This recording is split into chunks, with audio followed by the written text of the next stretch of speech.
নেতাজি জন্ম জয়ন্তীতে সুভাষচন্দ্র বসুর সঙ্গে মুখ্যমন্ত্রীর তুলনা করলেন সৌমেন মহাপাত্র। মুখ্যমন্ত্রীর যা গুণ রয়েছে তাতে তিনি বিত্তশালী হতে পারতেন, কিন্তু হননি। নেতাজির মতো মুখ্যমন্ত্রীও জনগণের জন্য আত্মনিবেদন করেছেন। মহিষাদলের অনুষ্ঠানে মন্তব্য তৃণমূল বিধায়ক সৌমেন মহাপাত্র। মুখ্যমন্ত্রী তাই বলি, তার যে গুণগুলো আছে সেটি কিন্তু তিনি অনেক বিত্তশালী হতে পারতেন, কিন্তু হননি। তিনি ওই যে তার আত্মনিবেদন, যেটা জনগণের জন্য করা, আর নেতাজিরও কথা ছিল জনগণের জন্য করা। দিদিকে অনেক মুখ্যমন্ত্রীকে কখনো নেতাজি সুভাষ, কখনো এই কথা বলছে। আমি আদর্শের কথা বলছি না, আমি তাদের গুণগুলোর উপর নির্ভর করে আজকে বাংলার উন্নয়ন থেকে শুরু করে সরকার করছে। নিয়োগ দুর্নীতি মামলায় ধৃত পার্থ চট্টোপাধ্যায় ভর্তি এসএসকেএম হাসপাতালে। এমার্জেন্সি অবজারভেশন ওয়ার্ড থেকে কার্ডিওলজি বিভাগের আইসিসিউতে স্থানান্তরিত করা হয়েছে পার্থ চট্টোপাধ্যায়কে। বিস্তারিত বলবে আমাদের প্রতিনিধি ঝিলম করঞ্জাই।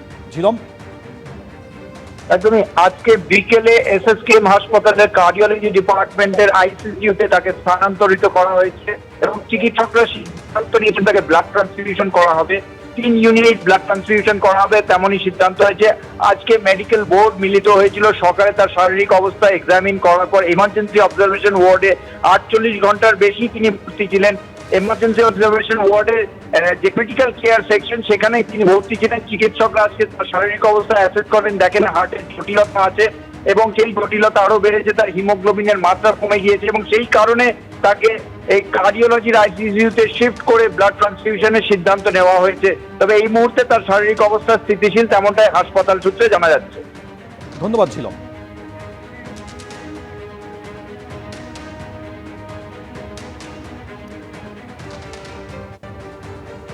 পরের খবরে আসবো, আইনমন্ত্রী মলয় ঘটকের বাড়িতে দুষ্কৃতী হামলা। কর্তব্যে গাফিলতির অভিযোগে আইনমন্ত্রীর বাড়ির দায়িত্বে থাকা 4 কনস্টেবলকে সরিয়ে দেওয়া হয়েছে। পুলিশ সূত্রে খবর, তাদের বিরুদ্ধে বিভাগীয় তদন্ত হবে। বাড়িতে ফিরে রাজনৈতিক চক্রান্তের আশঙ্কা প্রকাশ করেন মলয় ঘটক। একদিন ধৃতের 6 দিনের পুলিশ হেফাজতের নির্দেশ দেয় আসানসোল আদালত। একজন এএসআই, 4 জন কনস্টেবল, সর্বক্ষণ প্রহরায়। তারপরেও কিভাবে রাজ্যের আইনমন্ত্রী মলয় ঘটকের বাড়িতে ঢুকে পড়ল দুষ্কৃতী? সকলের নজর এড়িয়ে কিভাবে ভাঙচুর চালালো, তা নিয়ে জোরালো হচ্ছে প্রশ্নগুলো। এই প্রেক্ষাপটে কর্তব্যে গাফিলতির অভিযোগে আইনমন্ত্রীর বাড়ির দায়িত্বে থাকা 4 কনস্টেবলকে সরিয়ে দেওয়া হলো। পুলিশ সূত্রে খবর, তাদের বিরুদ্ধে বিভাগীয় তদন্ত হবে। বুধবার ঘড়িতে তখন বিকেল 4:55। অভিযোগ, নিরাপত্তারক্ষীদের নজর এড়িয়ে এক যুবক ঢুকে পড়ে আইনমন্ত্রী মলয় ঘটকের বাড়িতে, ভেঙে টুকরো টুকরো করে দেয় অফিসের টেবিলের কাজ। ঘটনায় অভিযুক্ত ভিকি কেওড়াকে গ্রেফতার করেছে আসানসোল দক্ষিণ থানার পুলিশ। বুধবার মুখ্যমন্ত্রীর সঙ্গে উত্তরবঙ্গ সফরে থাকায় বাড়িতে ছিলেন না মলয় ঘটক। বৃহস্পতিবার বাড়িতে ফিরে রাজনৈতিক চক্রান্তের আশঙ্কা প্রকাশ করেন তিনি। কালকে তো আমি ছিলাম না, আমি শুনেছি যে একজন আমার বাড়িতে ভেতরে এই সামনের রুমে ঢুকেছিল, টেবিলের কাঁচও ভেঙেছে। পুলিশ তদন্ত করছে, পুলিশের ওপর ভরসা আছে, নিশ্চয়ই তদন্ত করে বেরোবে। যতক্ষণ পুলিশ তদন্ত করছে, রাজনৈতিক চক্রান্ত থাকতেও পারে, কিন্তু লেট ইট বি এনকোয়ার্ড।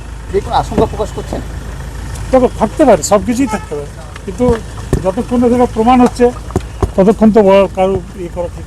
সব জায়গায় দেখুন না, তৃণমূলের নেতারাই তৃণমূলের নেতাদের সুপারি দিচ্ছে আর বাইরের থেকে লোক এনে মারা করাচ্ছে। এইসব জিনিস ঘটিয়ে এটাকে বড় করে দেখানো হচ্ছে নিরাপত্তা বাড়াবার জন্য।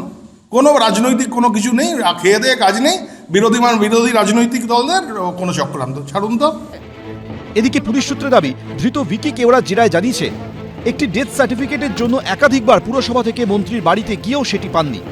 3 মাস আগে আমরা ডেথ সার্টিফিকেট নিয়ে দৌড়াদৌড়ি করছিলাম, মিলন কেওড়া সব আধার কার্ড সব নিয়ে দিত। এদিন আসানসোল আদালতে তোলা হলে ধৃতের 6 দিনের পুলিশ হেফাজতের নির্দেশ দেন বিচারক।